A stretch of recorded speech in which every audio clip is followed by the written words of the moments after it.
বছরের শেষ দিন, তাও আবার রবিবার। শীতের রোদ গায়ে মেখে বছর শেষের আনন্দটুকু উপভোগ করে নিতে তৈরি বাংলা। আলিপুর চিড়িয়াখানা থেকে eco park, Nicco park, Victoria সর্বত্রই ভিড়। এ তো গেল শহরের চিত্র। জেলাতেও পিকনিকের মেজাজ। হুগলির ইমামবাড়া হোক বা দীঘা, পর্যটকদের ঢল সব জায়গাতেই। বছরের শেষ দিন 31শে ডিসেম্বর আজ। কাল নতুন বছরকে স্বাগত জানাতে তৈরি গোটা বিশ্ব।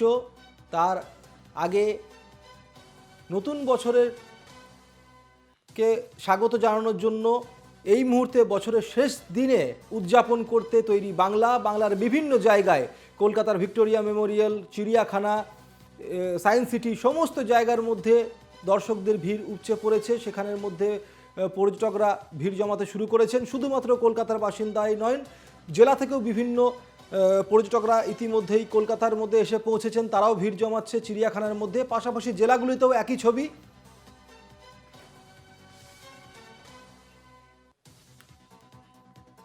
এই মুহূর্তে আমাদের দুই প্রতিনিধি আমাদের সঙ্গে রয়েছেন। একজন রয়েছেন সুস্মিত মজুমদার, অন্যজন রয়েছেন দীপঙ্কর। আমরা দুজনকেই স্বাগত জানাবো এনকে টিভির মধ্যে। সুস্মিতের কাছে চলে যাব। সুস্মিত, তুমি এই মুহূর্তে রয়েছো আলিপুরে, সেখানকার চিত্র কি আমাদের সামনে তুলে ধরো। সুমিত, একটু সংশোধন করে দিই, আমি ইকো পার্কে রয়েছি। অর্থাৎ এই ইকো পার্কের আজ কিন্তু এই বর্ষবরণের দিন। আমার ভিডিও জার্নালিস্ট তন্ময় দেখাচ্ছে এই ইকো পার্কে কিন্তু প্রচুর দর্শনার্থী এসছে। এখানে কিন্তু দর্শক যারা রয়েছেন তারা এসছেন শুধুমাত্র এই বর্ষবরণকে উপভোগ করার জন্য। তার কারণ হচ্ছে আজ রাত পোহালেই কিন্তু নতুন বছর পড়ে যাবে এবং সেই ছুটির দিনও প্রায় শেষ হয়ে যাবে বলা যেতে পারে। এবং একদম পড়ে পাওয়া 14 আনা বলা যেতে পারে। যে প্রথমত শীতকাল, ছুটির দিন, এবং তারপরে এই ভ্রমণ পিপাসু বাঙালি যারা রয়েছেন তাদের হাতে ছুটি খুব একটা বেশি হয় না। সেই কারণে বাড়ির থেকে বেরিয়েই যদি কোথাও ঘুরতে যাওয়া যায়, সেই কারণে কিন্তু কলকাতার যে জায়গাগুলো রয়েছে, ভিক্টোরিয়া থেকে শুরু করে চিড়িয়াখানা, তার মধ্যে কিন্তু উল্লেখযোগ্য জায়গা যেটা হচ্ছে ইকো পার্ক। এই ইকো পার্কে অনেক দেখার জায়গা রয়েছে এবং সেই কারণে কিন্তু এই ইকো পার্কে ভিড় হয় চোখে পড়ার মতন। যে অনুষ্ঠানগুলো থাকে ফেস্টিভ্যালে, তখন কিন্তু ইকো পার্কে ভিড় হয় চোখে পড়ার মতন। তেমনটাই আমার ভিডিও জার্নালিস্ট তন্ময়কে আমি আবারও দেখাতে বলবো যে পেছনটায় তারা অলরেডি কিন্তু কাতারে কাতারে তারা প্রবেশ করছে ভেতরে, এবং তারপরে তারা বিভিন্ন জায়গায়, তারা নির্দিষ্ট জায়গায় থেকে যাবেন। এবং আমরা সরাসরি একটু কথা বলার চেষ্টা করি। তারা কোথা থেকে আসছেন? আমরা পূর্ব মেদিনীপুর পাঁশকুড়া থেকে আসছি। আর কোথায় যাবেন এরপরে? আর কি করতে? না, এরপরে কোথাও যাব না, এখানেই ঘুরবো। ঠিক আছে। দেখো সুমিত, তুমি যেমনটা বললে, শুধুমাত্র কলকাতা শহরই নয়, জেলা থেকেও কিন্তু প্রচুর লোক এখানে আসেন এবং তারা উপভোগ করেন, এখানে পিকনিক করেন, তারা নিজেদের মতন তারা দিনটা কাটান। আমরা আবারও একটু চেষ্টা করি কারোর সঙ্গে কথা বলার। কোথা থেকে আসছো? গোড়াবাজার থেকে। দেখো, আমরা কথা বলার চেষ্টা করছিলাম বিভিন্ন যারা আসছেন এখানে, তারা এইখানে কিন্তু ছোট ছোট বাচ্চা যারা আসছে নতুন বছরকে স্বাগত জানানোর জন্য তার বাবা মায়ের হাত ধরে, তারা কি বলছে? গত বছর আসা হয়নি, তার আগের বছর এসেছিলাম। এই 2 বছর এই ঘুরবো সারাদিন, বাচ্চাদের নিয়ে ছুটি পায় না, একটা দিন ছুটি পাওয়া গেছে, একটু এনজয় করব সবাই মিলে। কোথা থেকে আসছো? সেলিংপুর। তারপরে আর কোথায় যাবে? তারপরে সব জায়গায় গিয়ে ঘুরবো। এই কি দেখেছো এখন এই সবে স্টার্টিং করছি।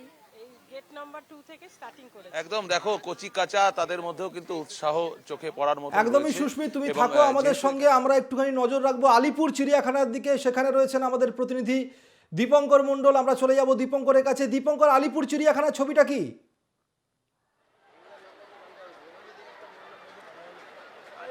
দেখো সুমিত, আলিপুর চিড়িয়াখানায় আজ সকাল 8:30 নাগাদ গেট খুলে দেওয়া হয়েছে। অন্যান্য দিন নির্ধারিত সময় থাকে 9টা। কেন 8:30টায় খুলে দেওয়া হলো? কারণ দেখা গিয়েছে যে আজ সকাল প্রায় 6টা থেকে মানুষ লাইনে দাঁড়িয়েছেন, এবং আমাদের ভিডিও জার্নালিস্ট উজ্জ্বল তোমাকে ছবিটা দেখাবে। প্রচুর মানুষ, অগুন্তি মানুষ এখন এই মুহূর্তে চিড়িয়াখানার বিভিন্ন জায়গায়, বিভিন্ন জীবজন্তুর এনক্লোজারে তারা ভিড় জমাচ্ছেন, এবং কার্যত বলা যেতে পারে ঠিক ভিড়।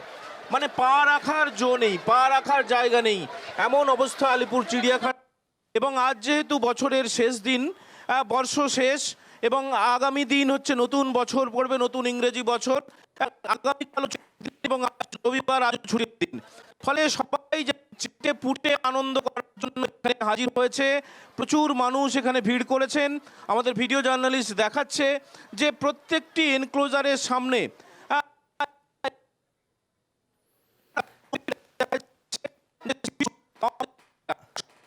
একদমই দীপঙ্কর, আমাদের কিন্তু কেউ কেউ অনলাইনে টিকিট কেটেছেন, কেউ কেউ অফলাইনে টিকিট কেটেছেন। আমরা দেখেছি যে প্রচুর সকাল 6টা থেকে কার্যত ভিড়, এবং সকাল 8:30 থেকে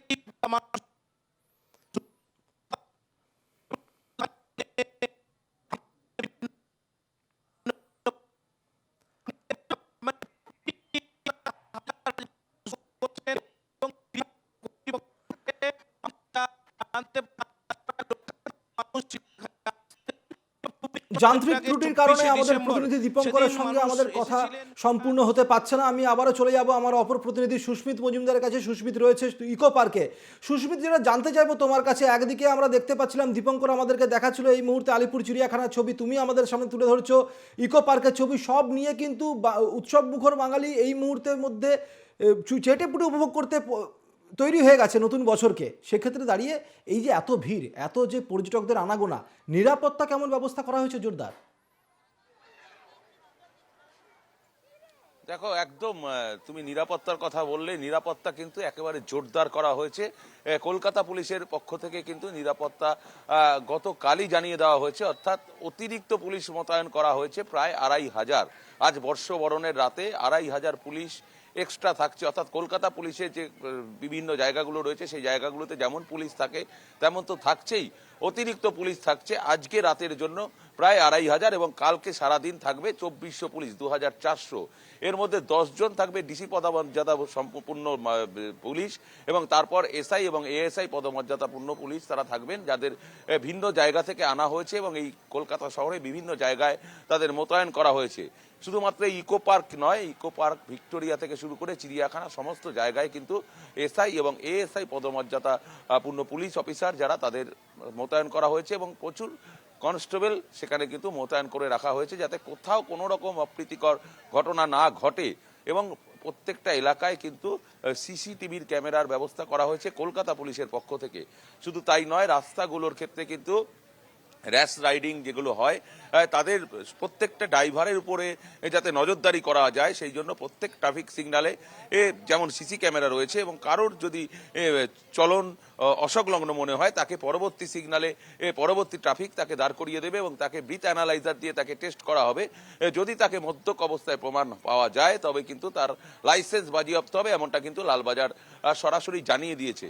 শুধু তাই নয়, রিভার পুলিশের পক্ষ থেকে কিন্তু গঙ্গার ঘাটে ঘাটে পুলিশ মোতায়েন করে রাখা হয়েছে, এবং রাস্তার প্রত্যেকটা মোড়ে যেমন সিসি ক্যামেরা রয়েছে, ট্রাফিক পুলিশ যেমন রাখা হয়েছে চারিদিকে। শুধুমাত্র পার্ক স্ট্রিট চত্বরকে 10টা জোনে ভাগ করা হয়েছে, সেই জায়গায় কিন্তু পুলিশ যেমন মোতায়েন করে রাখা হয়েছে, সেখানে কিন্তু ওয়াচ টাওয়ার করা হয়েছে, যার মাধ্যমে কিন্তু অনেক দূর থেকে যাতে লক্ষ্য করা যায় কোনো রকম নাশকতা বা কোনো রকম দুর্ঘটনা ঘটানোর যদি কেউ চেষ্টা করে তাহলে সেই জায়গাটা যাতে লক্ষ্য করা যায়।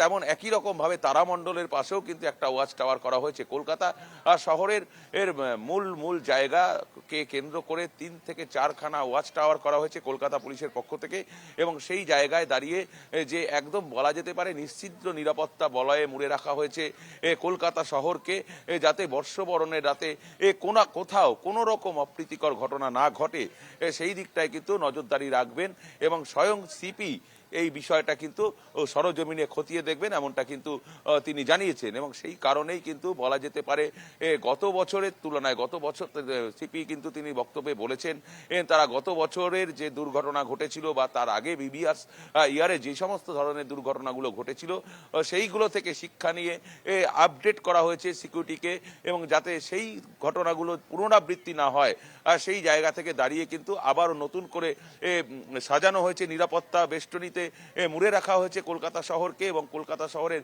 যেই সমস্ত জায়গাগুলোতে মানুষের ভিড় জমে, অর্থাৎ দিনের বেলা ভিড় যেখানটা জমে বা রাতের বেলা যে জায়গাটায় ভিড় জমে সেই জায়গায় কিন্তু অতিরিক্ত নিরাপত্তা দেওয়া হবে, এমনটাই কিন্তু কলকাতা পুলিশ সূত্রে জানানো হয়েছে। বেশ, সুমিত। থাকো আমাদের সঙ্গে তুমি। সুস্মিত, আমাদের অপর প্রতিনিধির কাছে যাব, কিন্তু আপনাদেরকে জানিয়ে রাখি আরও একবার যে আজকে কলকাতার বিভিন্ন জায়গা, তাতে সেটা ভিক্টোরিয়া মেমোরিয়াল হোক, তাতে সেটা সায়েন্স সিটি হোক বা ইকো পার্ক হোক, সেই সমস্ত জায়গার মধ্যে ইতিমধ্যেই বহু মানুষ ভিড় জমাতে শুরু করে দিয়েছে। আজ বছরের শেষ দিন, বাড়ির বাচ্চাদেরকে নিয়ে, বাড়ির বৃদ্ধ বৃদ্ধাদেরকে নিয়ে এবং সবাইকে নিয়ে আনন্দ উপভোগ করে নিতে তৈরি বাঙালি। আমার দুই প্রতিনিধি আমার সঙ্গে ছিলেন, একদিকে ছিলেন সুস্মিত মজুমদার, ছিলেন ইকো পার্ক থেকে, এবং অপর প্রতিনিধি দীপঙ্কর মণ্ডল, তিনি ছিলেন আলিপুর চিড়িয়াখানা থেকে। আমার দুই প্রতিনিধিকে আমি ধন্যবাদ জানাবো। আমরা সেই ছবি তুলে ধরলাম এনকেটিভি বাংলার মধ্যে, এই মুহূর্তে আলিপুর চিড়িয়াখানার ছবিও তুলে ধরলাম, অন্যদিকে ইকো পার্কের ছবিও আপনাদের সামনে তুলে ধরলাম আমরা।